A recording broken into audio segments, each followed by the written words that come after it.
इंडोनेशियामधील Borobudur बौद्ध विहार हा जगातील सगळ्यात मोठा बौद्ध विहार आहे. हा इंडोनेशियामधील जावा प्रांत मगलोक नगरात स्थित आहे. या विहाराची बांधणी इसवी सन 750 ते 850 या काळात झाली.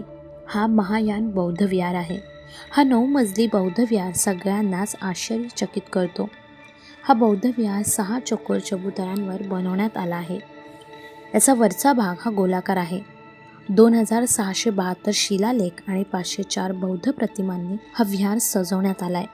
या विहाराच्या सगळ्यात वरच्या भागावर कुंभन म्हणजे स्तूपाच्या आकाराचे 72 बौद्ध मूर्त्या आहेत, ज्या अत्यंत आकर्षक आहेत. त्या कशा प्रकारे बनवल्या गेल्या हा खरंच एक संशोधनाचा भाग आहे. हा विश्वातील सगळ्यात मोठा बौद्ध विहार आहे. या अप्रतिम आणि भव्य दिव्य विहाराची निर्मिती 9व्या शतकात शैलेंद्र राजवंश यांच्या कार्यकाळात झाली. या विहाराची बनावट जर आपण पाहिली तर हा इंडोनेशियामधील जावा बुद्ध स्थापत्य कलेशी अनुरूप वाटतो. हा विहार गुप्त कलांनी समृद्ध आहे. हा बौद्ध विहार किंवा स्मारक म्हणा, गौतम बुद्धांचं प्रार्थनास्थळ आणि बौद्ध तीर्थस्थळ देखील आहे.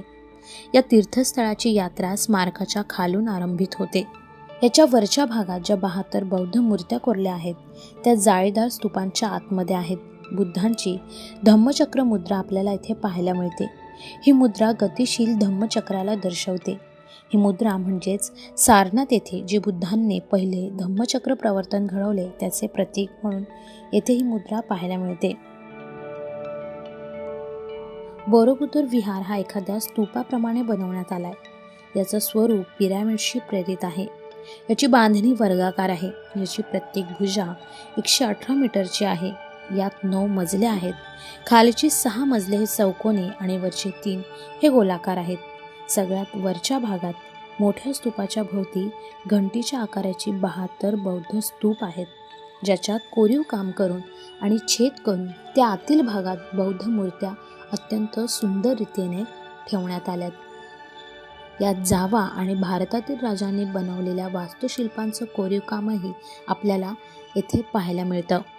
या विहाराच्या सगळ्यात वरच्या बाजूस घंटीच्या आकारात सगळ्यात विशाल स्तूप पाहायला मिळतो.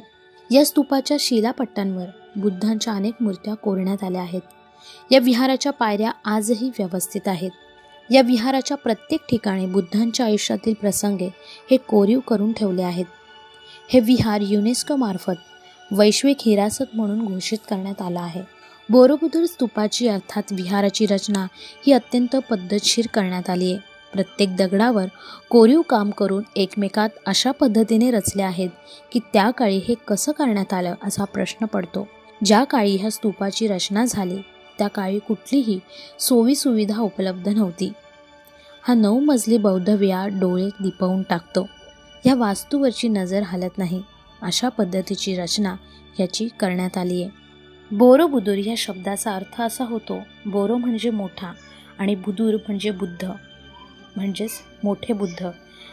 आपण नेहमी म्हणतो की भारत ही बुद्धांची भूमी आहे, मात्र बुद्धांचं कार्य इतकं अथांग आहे की संपूर्ण जग त्यांच्या विचारांना आणि कार्याला महत्त्व देताना दिसतात. हे या स्तूपाच्या माध्यमातून आपल्या लक्षात येईलच.